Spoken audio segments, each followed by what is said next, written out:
Let me begin the lesson by pumping up one of the announcements because it ties in very well with our study of the Ten Commandments. That's the Moment of Hope pamphlet that is coming up. Today we're going to be looking at rules for the interpretation of the commandments. This comes out of the larger catechism. How do we interpret God's law? How do we interpret it and apply it to our lives? Well, step back for a minute and just ask yourself the theoretical question. How in the world would they answer a question like that? If somebody said, well, what rules am I to follow for the interpretation of the law of God? Where do you go? You know, there's no index in the back of the Bible that says rules for the interpretation of the law of God. You can't appeal to somebody like Mark Ross who might write a book and say, this is how you interpret the law of God, because who am I? I'm nobody. Who can determine the rules for interpreting and applying the law of God? Well, clearly only God. Well, how does he do it? He sets it in front of you by example. Inside the law of God, the law of God is interpreted and applied. We learn from how the law of God is handled in the Scriptures. We have to study it. We see what the law says here in this place, and we see how it's applied over here in this place, and we see it applied in other places in similar cases, and sometimes in what seem to be distinct cases. And then we draw from it the principles that will guide us in the interpretation of cases that aren't discussed in the Holy Scriptures. So we know what the law says in, say, absolute form, thou shalt not kill. And then we see it applied in a variety of circumstances. And then we apply it in circumstances that aren't identified in the Holy Scriptures, but which are relevantly similar. So we work from principles, we work from cases, and we seek to extend it to the cases that are not listed, because the Bible doesn't list all the events that are going to take place in the world. It doesn't apply it in that way. It gives you a few samples along the way. One of the things we'll be discussing is that when a commandment is given in negative form, it has positive requirements. When a commandment is given in positive form, it has negative prohibitions with it. How do we know that? Well, we see the Scriptures using it in that way. We'll take some examples. Let me just apply it to the moment of hope. In the Ten Commandments, the sixth commandment is, you shall not commit murder. In the exposition of the sixth commandment in the larger catechism, they always follow, what does the commandment require? What does it forbid? All right, so the commandment tells you, you're not to commit murder. You don't do it. And as we get into it, when you think of how Jesus handled the sixth commandment in the Sermon on the Mount, well, it's not just a matter of whether you actually take somebody in hand and kill them. It's what you say. It's what's in your heart. That's covered by the sixth commandment too. How do you know that? Jesus said so. That's what he did with the law. That's how he handled the law. So it's not just outward acts. It's inward motivations. But it's not just refraining to do those things. There are positive requirements. So again, Jesus, when he handles the sixth commandment, after he tells us that we're not to be angry with one another and so on, he says, so if you're at the altar and you remember there that your brother has something against you, you leave your gift and you go first and be reconciled to your brother. That's a positive requirement. That's not just telling you you can't do them in. It's actually dealing with a case where they have something against you. It's not a case where you have something against them. It's not a case where you remember that somebody did something insulting or offensive to you and you think, oh, I got to go call them out on that. No, that's not what Jesus is talking about. You're remembering that somebody there thinks you did that. And they may be right about it, they may be wrong about it. But as long as they think that, they may be angry with you. And Jesus tells you if they're angry with you, it may get worse. People who are angry might do bad things. And you have the positive obligation. But if you know there's somebody out there that has something against you, you go and do whatever you can to be reconciled to that person. You may not succeed, but you're obligated to do it. So, the sixth commandment is given in negative form. What duties are required in the sixth commandment? And what the divines do is they try to survey all the scriptures. And they look at all the cases where the principles embodied in the sixth commandment are applied to actual circumstances. They summarize it, they put it down here, they write it out in a long paragraph with lots of semicolons and subordinate clauses, and they give you a little footnote in each case to show you where they got it in the Holy Scriptures. The duties required in the sixth commandment are all careful studies. That is to say, think carefully about all these things. All careful studies and lawful endeavors to preserve the life of ourselves and others by resisting all thoughts and purposes, subduing all passions, and avoiding all occasions, temptations, and practices which tend to the unjust taking away the life of any. Do everything you can to preserve the life of others.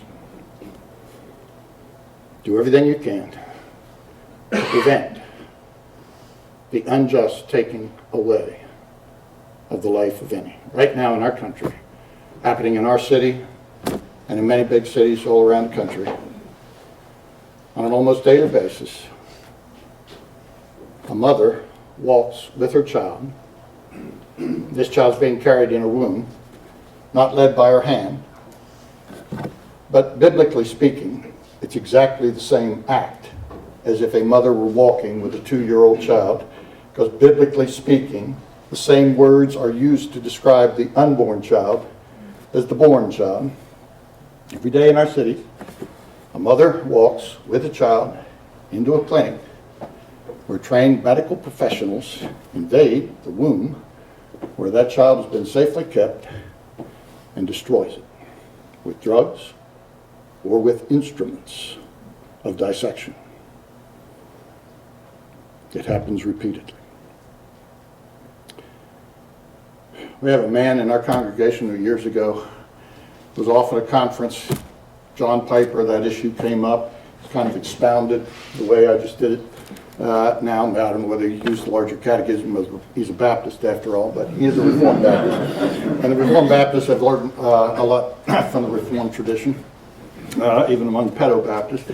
So I don't know whether he made reference to the larger catechism or not, but he laid the issue out in just about a stark term. And that man came back from that conference. I think it was up in Minneapolis. I don't know whether it was in the dead of winter or not, but he went up and he came back and he thought to himself, well, what can I do about it? God is calling me to do something about it. So he just decided to drive out to the local Planned Parenthood clinic. What did he take with him? Well, he didn't take anything with him. He just went out there. What was he going to do? He hadn't the faintest idea. He just went out there. And he stood by the entrance to the parking lot. Then a woman pulled in. And if I remember the story rightly, he walked over to the car and she rolled down the window. I don't know whether she thought he needed a jump in his car or he had a flat tire or what it was, but she rolled down the window. And he said something like this: if you're looking for an alternative, I can help. And all he had with him was his business card as a pilot. And he wrote his phone number on it and he handed it to her. And she took it and she drove away. And he saw that car go down the parking lot, stop, brake lights come on, car backed up. She said, "Can you really help?" He said, "I'll do whatever I can." And he did help her. And she turned back from that decision. And later on, she sent him a picture of the baby. She said, "Thank you for giving me a moment of hope." Where have you heard that name before? That's what named the ministry. A moment of hope. And that story's been somewhat repeated many times over since that ministry began. We have the great privilege of having that man in our church. Many others who have joined with that man in that work. Some out there at the Planned Parenthood clinic walking the streets, some sitting on the board, helping to raise money, some volunteering in other ways. And along with that, we have Eddie Benton, who's been chairing the board for Daybreak services. They're right down the street now. If those mothers want to get an ultrasound quick or something like that, you can get them off to Daybreak right away. And so they've joined together. And so we've got a marvelous opportunity to make all careful studies and lawful endeavors to do everything we can to prevent the unjust taking away of the life of any. And there are people alive today as a result of the efforts of this ministry in the First Presbyterian Church. So if you're free to go to the banquet, please go. Being there will be an encouragement. I cannot be there. I have to teach class, and I don't have the liberty to be there. If you can't be there in person, you can live stream it, and you can provide your support there. If you have money, you can write a check to help support that ministry. Norman said that ministry has had its needs met, but it must continually raise money because the money they have had up to this point in time does run out, and they need more. The same is true with Daybreak, and so on. You can certainly pray, and there may be other ways in which you can help.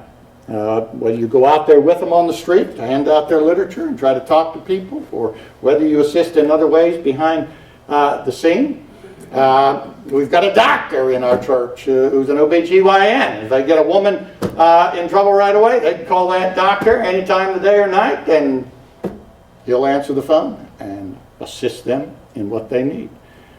Bring that lady into the office, free of charge examination, etc. I think the hospital he works for is still tolerating his charitable efforts, so on. Whether they'll be able to continue, who knows, as hospitals get bought out and things like that. But there's lots of people joining. There may be ways in which you can help also. You would be keeping the Sixth Commandment. The Sixth Commandment requires all careful studies and all lawful endeavors to do everything we can to preserve the unjust taking away of the life of anyone.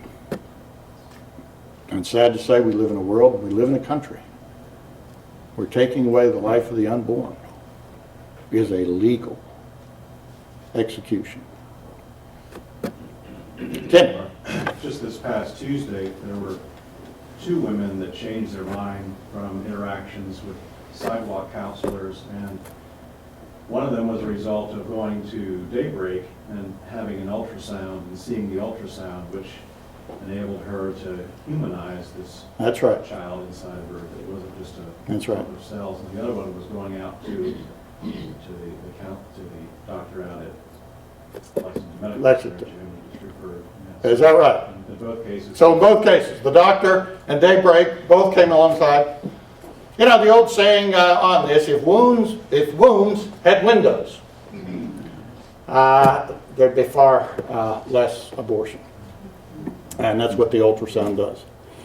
And so you get it immediately available, and so on. And Daybreak, for example, has struggled for the ultrasound technician. They had somebody who was doing it and had to stop doing it, couldn't do it any longer. So they've been scrambling to find people to do that. Apparently they've found somebody, at least on a temporary basis.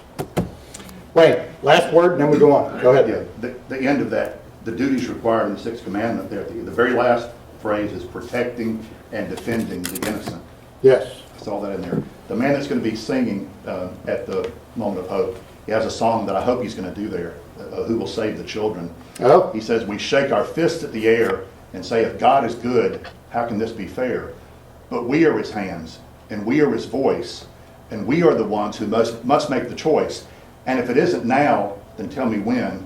And if it isn't you, then tell me who will save the children. Are you going to sing that song?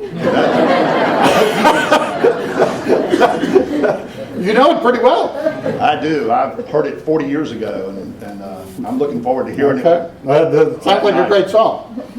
This is another man and another issue, but very, very similar. Ages ago, I was in the Northern Presbyterian Church. I grew up in that church. There was a man by the name of Dr. Jerry Kirk. He was the pastor at that time of the College Hill Presbyterian Church in Cincinnati, Ohio. And Dr. Kirk had in his congregation a couple who had become very concerned about the issue of pornography. And they were concerned about it not primarily, not simply because there were men out there looking at dirty pictures and so on. They had gotten deep into this issue, and they realized that behind all these dirty pictures were women and children who were being exploited, abused, tortured, kidnapped, raped, and so on.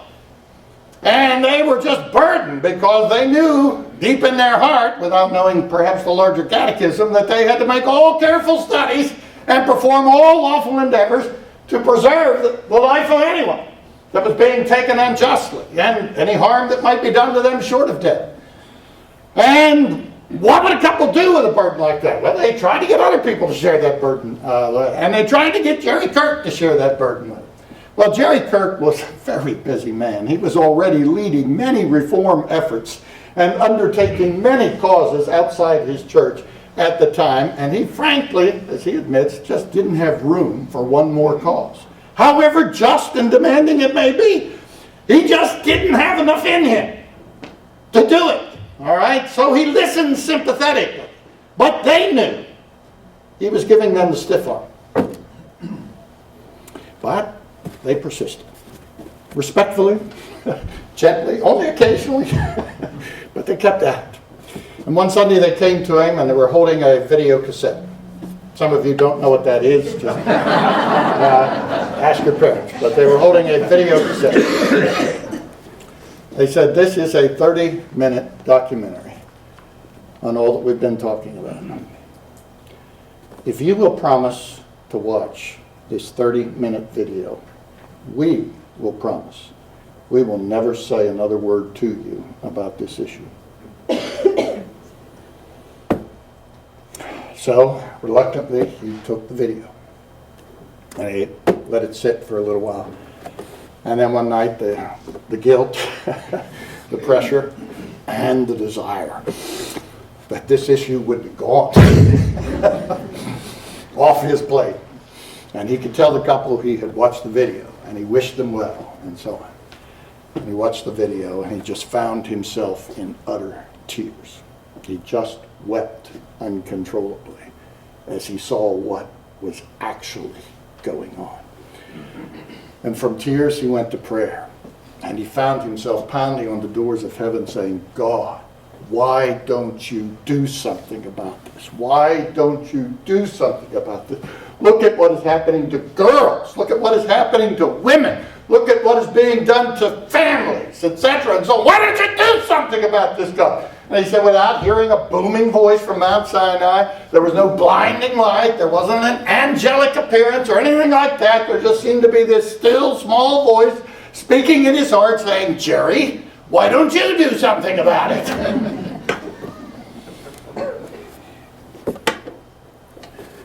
So he thought about it, and he went to a session. And he shared the burden. He said, God has laid this on my heart. He said, we have got to do something about it. And the church decided at that point in time that they would give him 1/2 of his working week to devote to that ministry. And from that was born what was at that time called the National Coalition Against Pornography. It's got some other name now. Okay? I don't know what it's called now. It's, at that time, the National Coalition Against Pornography. And so he had 1/2 of his working week to devote to that. They had to hire other staff to take up the gaps in his schedule and whatnot. He got into that a number of years, and that ministry and that burden grew so much he finally resigned as pastor of the church and went full-time as the director, first director of the National Coalition Against Pornography. It's worth that much sacrifice and dedication on the part of the kingdom. Take one of the best preachers that we had in the Presbyterian church in those days, and take him out of the pulpit and set him to work on that in College Hill Presbyterian Church. That's where R.C. Sproul began as a pastor, by the way. He was hired on that staff to do, I don't know, discipleship or Christian education or something like that for a few years before he started Ligonier Ministries. Well, I guess they got a history of losing a lot of pastors to other ministries. All right, now let's go back into the law of God, Exodus chapter 20.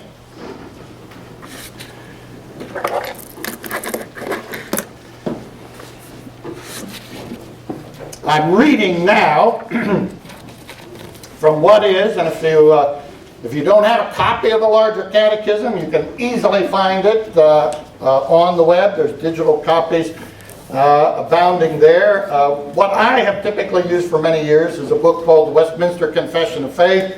It's got the major documents of the Westminster Assembly. That's the Confession of Faith, the two catechisms, larger and shorter. It's got the Directory for Public Worship. It's got the Presbyterian form of government.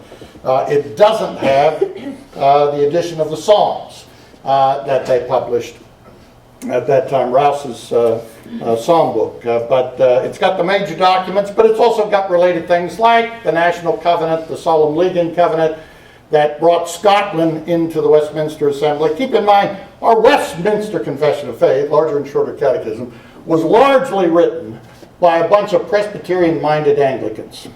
This was a council of the Church of England ministers, called by Parliament, at a time when they had gone to war against the king. They had disestablished the Church of England on paper. Okay, on paper they had passed. The whole system of archbishops, bishops, and whatnot was felled in a moment by an act of Parliament. Of course, churches still stood, people still did what they did, and so on. But on paper, they had done it, and the Westminster Assembly was called to come and put Humpty Dumpty together again. So they were to give a church. As you can well expect, the king was not very happy about Parliament doing that. And a war breaks out between the king and the Parliament.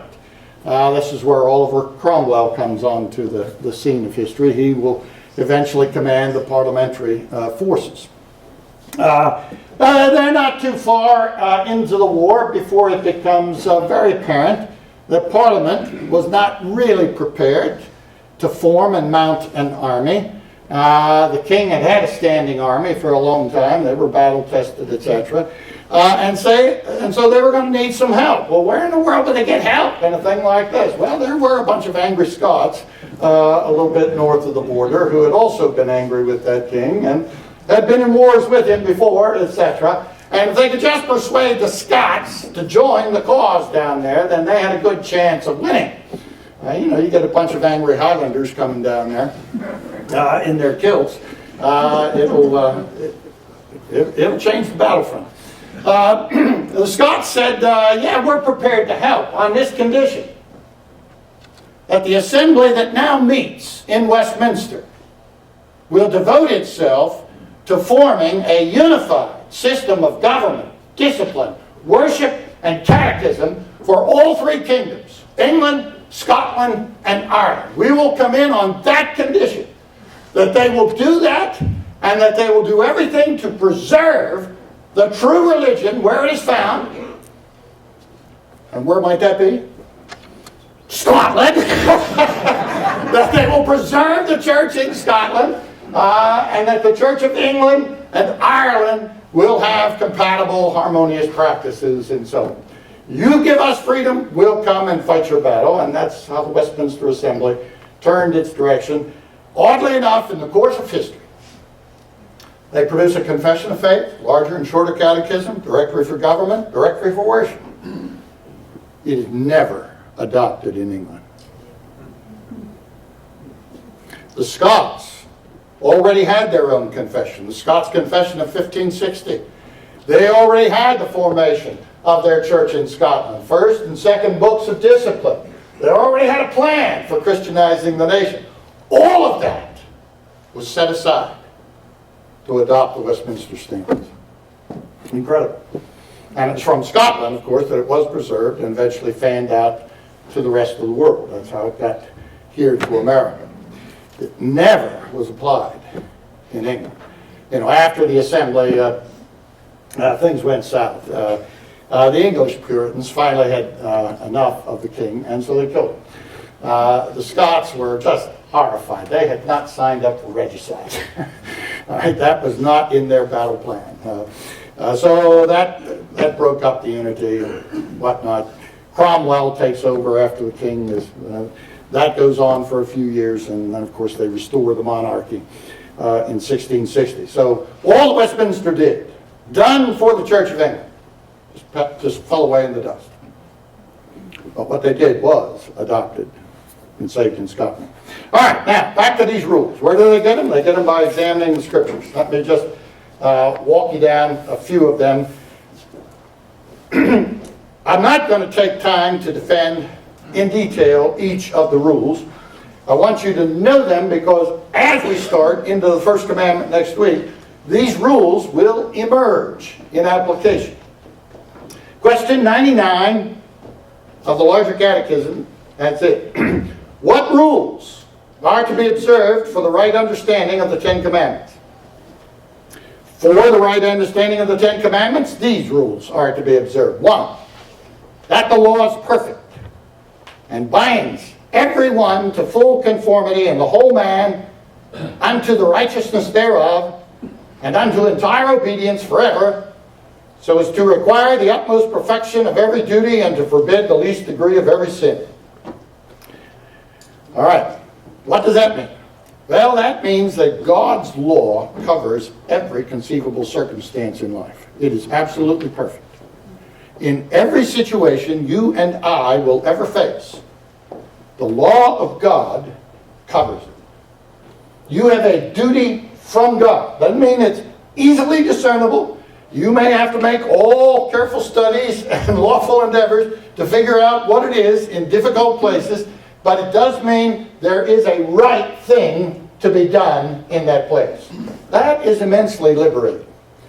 Because sometimes we feel we get trapped in circumstances where there's no right way forward. What we mean by that is there's no way forward that isn't painful and with bad consequences. The law does not guarantee that you're never going to face circumstances where the outcomes are going to be painful and unpleasant. It's just telling you that there's a right thing to do, and that is of immense peace. If you know that you have done the right thing, you can leave it in the hands of God what the fallout of that is. It's a wonderful thing to have, frankly, when you're in a battle between what work demands of you, what your spouse demands of you, what your children demand of you, etc., and so on, what your extended family and parents are demanding of you if you're caring for them, and so on. Oh, this brother has to go play, and another one as well, playing the brass. Thank you all for all your ministry in the church. All right.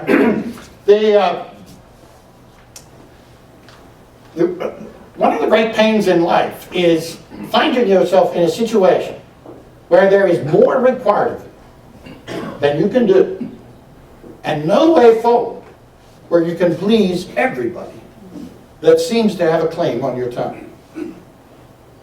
That's one of the great agonies of life. How do you function in the midst of that? It seems like you're damned if you do and you're damned if you don't. Well, it's not that way. Because there is a right thing to be done there. Doesn't mean everybody's going to be happy with it. Doesn't mean it won't be costly for you. But there is a right thing to be done. The first commandment calls upon you to have no other gods but God.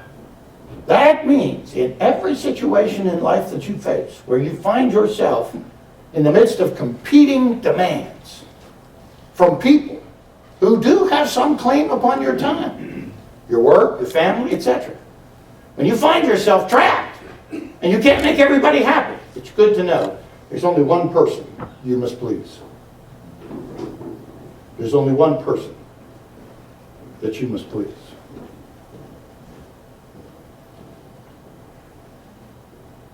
Ages ago, a man in this congregation, most all of you would know his name, He had a very high military command. He was a hero. He was in Vietnam. And they were under tremendous pressure. And it was necessary for him to march his very large group through the jungle several days to secure some objective that was utterly critical to the safety and security of other units, etc., involved in so. But his unit had already been through any hard battle, and they were waiting for some time off. But he was a great man, and his troops loved him. And he gathered them together and he said, if you will fight with me for these next 3 days through the jungle and secure our objective, you have my word that we will stand down. I don't know whether it was 3 days, 1 week, or what it was. You have my word, we will stand down.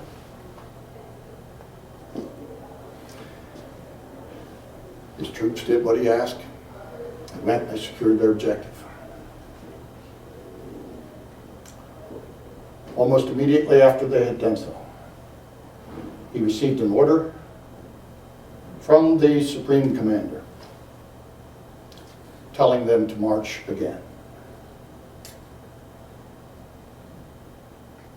He explained to his Supreme Commander that he had given his word as an officer that his men would stand down for 3 days.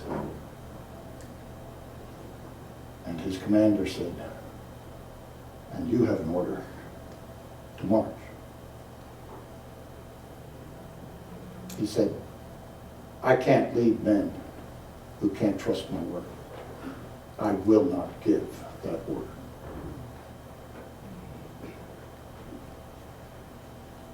And he was removed from command. Because, of course, he was a hero in everybody else's eyes, it didn't mean that he was kicked out and sent elsewhere. He got a very nice reassignment, etc. There was just one person he had to please. In that man's Bible, there was one verse that was underlined. Since I did his funeral, that verse was the funeral verse. Isaiah 6. Here am I. Send me. I built the whole service around that. The day we had that service. We had horse-drawn carriages. It was one of the biggest to-dos in Columbia I'd ever seen. And he had received high recognition in the Second World War. He fought a long time. He had received high recognition in Europe, and so the descendants in his same unit showed up 60 strong for this funeral, in uniform, etc. And I built the whole service around this "Here am I, send me." I first of all talked about it in Isaiah's life, "Here am I, send me," and then talked about it in the life of Jesus. Well, actually, Jesus Christ was the end.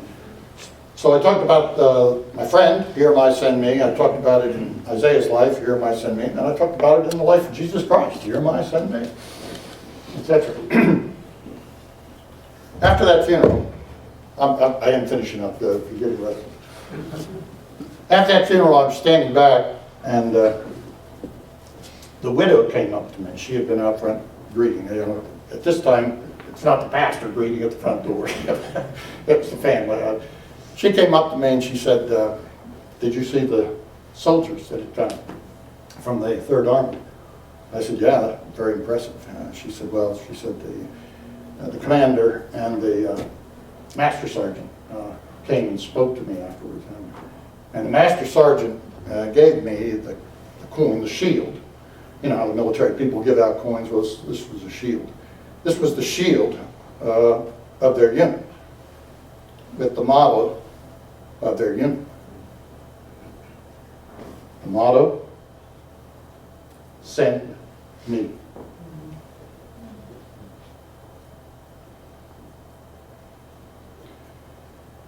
A man who lived his life before God. And even in the face of a command from the highest echelon of the military that he served, having given his word to men who had given their lives for him, he had to disobey an order. It was not a decision that would please everybody. But there was a right decision to be made. He made it. He paid the price. But he did live happily ever after. Let's pray. Lord, we pray that as we dig deeper into the study of your law, that we will indeed embrace it wholly and entire, and that we will go out into the world to do it in all that it demands, knowing that there is only one person to please, you, O Lord our God, and that if we are found faithful in your service, you will take care of all the consequences. May that be our comfort. We ask in Jesus' name, amen.